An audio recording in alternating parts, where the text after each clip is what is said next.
পুনর্বাসন ছাড়া rail hawker উচ্ছেদ করতে পারবে না। 26টি স্টেশনের জন্য স্টে অর্ডার প্লাস হকার উচ্ছেদ করতে গেলে পুনর্বাসন দিতে হবে। বুঝতে পারলেন? হাইকোর্ট থেকে কড়া নির্দেশ। এবং বিকাশ রঞ্জন ভট্টাচার্য কোর্টে গিয়ে মামলা করে আদায় করে নিয়ে এলো গরিব মানুষের জন্য। এই যে গরিব মানুষের পাশে থাকা বিকাশ রঞ্জন ভট্টাচার্য এবং বামেরাই পারে। এটা বামেদের দম। রাস্তায় দাঁড়িয়ে, স্টেশনে দাঁড়িয়ে রাত্রি 2টোর সময় তাদের পাশে ছিল এবং গরিব মানুষের চোখের জল তারাই পাশে থেকে মুছিয়েছিল। এবং এই যে বিকাশ বাবু বিনা পয়সাতে মামলা লড়ে গরিব মানুষের জন্যই স্টে অর্ডার আনিয়ে নিয়েছে। শুধু স্টে অর্ডার নয়, কি করবে? পুনর্বাসন দিতে হবে। বুঝতে পারলেন? বিকাশ রঞ্জন ভট্টাচার্যের জন্য শ্রদ্ধা ভালোবাসা আমার 100 গুণ বেড়ে গেল এই গরিব মানুষের পাশে থাকার জন্য। বুঝতে পারলেন?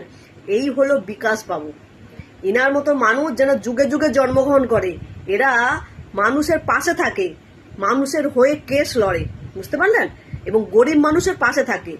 তাই শুধু তাই নয়, স্টে অর্ডার নয়, পুনর্বাসন দিয়ে কিন্তু, এবং বলেছে হকাররা, রাষ্ট্র কখনো হকারদের শত্রু হতে পারে না। উনি বলেছে এই কথা, একদম ঠিক কথা বলেছে।